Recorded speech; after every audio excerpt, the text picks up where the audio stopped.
আসসালামু আলাইকুম। লাইভে আসলাম। লাইভে চলে আসার অন্যতম কারণ হলো কথা বলবো বাংলাদেশ পাকিস্তান সিরিজ সম্পর্কে, অর্থাৎ আজকে বাংলাদেশ পাকিস্তানের যে সিরিজের শেষ টি-20 ম্যাচ রয়েছে সে ম্যাচ সম্পর্কে কথা বলবো। যেহেতু বাংলাদেশ দল অলরেডি 2টি ম্যাচ হেরে গেছেন, অর্থাৎ সিরিজ থেকে বাংলাদেশ দল ছিটকে গেছেন, অর্থাৎ সংযুক্ত আরব আমিরাতের পর পাকিস্তানের কাছেও বাংলাদেশ দল 2টি ম্যাচ হেরেছে। আর 2টি ম্যাচ যেভাবে হেরেছে আসলে অবিশ্বাস্যভাবে বাংলাদেশ দল হেরেছে।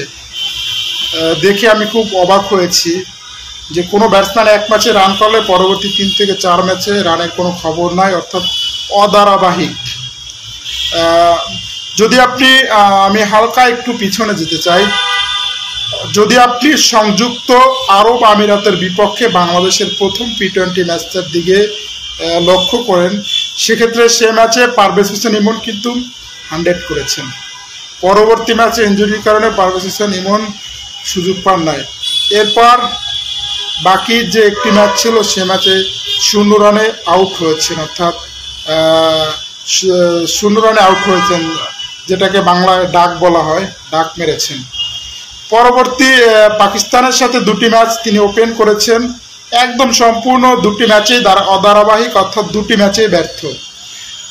আগে যে বলেছিলাম যে বাংলাদেশি কোনো ব্যাটসম্যান ধারাবাহিক নয়, পাকিস্তান বা শ্রীলঙ্কা বা ইন্ডিয়া, বিশেষ করে ইন্ডিয়ার ব্যাটসম্যানগুলোর দিকে যদি আপনি খেয়াল করেন, বাংলাদেশ যে লেভেলের খেলোয়াড় জাতীয় দলে খেলে, ইন্ডিয়ার ওই লেভেলের খেলোয়াড় রঞ্জি ট্রফিতে সুযোগ পায় না, আইপিএল তো দূরের কথা, জাতীয় দল তো পরের কথা। তো সেক্ষেত্রে বাংলাদেশ দলের যেই বড় সমস্যাটা, বাংলাদেশ দলের সবচেয়ে বড় সমস্যার জায়গা হলো তাদের নিজেদের কনফিডেন্সের অনেক ঘাটতি রয়েছে। অর্থাৎ বাংলাদেশ দলের প্রত্যেকটা ব্যাটসম্যান মনে করে যদি আমি 25-30 রান করতে পারি সেক্ষেত্রে পরবর্তী ম্যাচে আমাকে সুযোগ দেওয়া হবে। যেমন লিটন কুমার দাস প্রথম ম্যাচে 48 রান করেছেন, পরের ম্যাচে মাত্র 7 রান করেছেন, পরের ম্যাচে সম্পূর্ণ ব্যর্থ ছিল। জাকের আলী অনেকের আগের ম্যাচে ভালো খেলেছিলেন, পরবর্তী ম্যাচে 0 রানে আউট হয়েছেন। শামীম হোসেন পাটোয়ারি, বিশেষ করে শামীম হোসেন পাটোয়ারি তিনি কিন্তু বর্তমানে ফর্মে নেই, অর্থাৎ যারা বিপিএল দেখেছেন বিপিএলে কিন্তু তিনি ফর্মে ছিলেন, অর্থাৎ বিপিএলের খেলা আর জাতীয় দলের খেলা কখনোই এক নয়। সেক্ষেত্রে আমরা নুরুল হাসান সোহানকে বিপিএলে কিছু ভালো ইনিংস খেলতে দেখেছি, সেক্ষেত্রে নুরুল হাসান সোহানকে একটা সুযোগ দেওয়া যেত। ইয়াসির আলী রাব্বি রয়েছেন, বিশেষ করে তৌহিদ হৃদয় বর্তমানে সম্পূর্ণ অফ ফর্মে রয়েছেন, কারণ তিনি এর আগের ম্যাচটি বাংলাদেশকে হারানোর অন্যতম নায়ক ছিলেন, পরের ম্যাচটিও তিনি সম্ভবত 5 রান করেছেন, অর্থাৎ কোনোভাবেই তিনি ফর্মে ফিরতে পারছেন না। যারা বিপিএলে তার খেলা দেখেছেন তিনি কিন্তু বিপিএলেও ফর্মে ছিল না।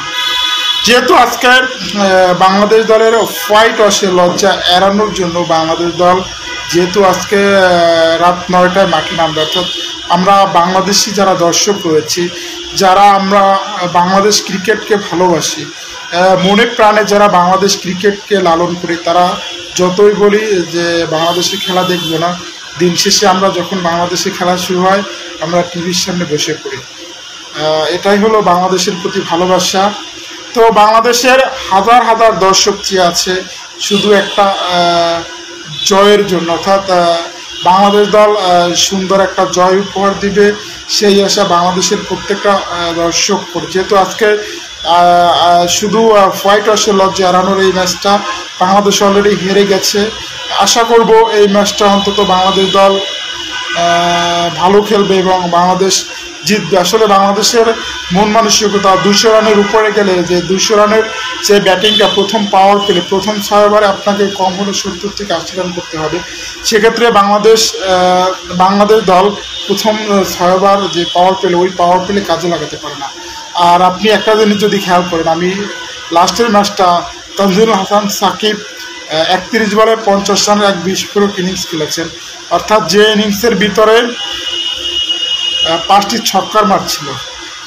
এখন মনে হচ্ছে যে এর আগে সংযুক্ত আরব আমিরাতের বিপক্ষে যারা খেলা দেখেছেন, শরীফুল হক, তারপরে হাসান মাহমুদ, তারা দুর্দান্ত ব্যাটিং করেছিল, অর্থাৎ বাংলাদেশকে একটা ফাইটিং স্কোর এনে দিয়েছিলেন। তো এখন যেটা মনে হয় বাংলাদেশের বোলারদেরকে দিয়ে ওপেনিং করানো উচিত আর ব্যাটসম্যানদেরকে দিয়ে বল করানো উচিত। বাংলাদেশের পরিস্থিতিটা এখন এমন হয়েছে, বাংলাদেশ যেন জিততেই ভুলে গেছে। ওয়ানডে তো পয়েন্ট টেবিলে 10-এ চলে গেছেনি, টেস্ট T20 তো অলরেডি 10-এ গেছে। তো বাংলাদেশ আর কিছু বাকি রইল না। তো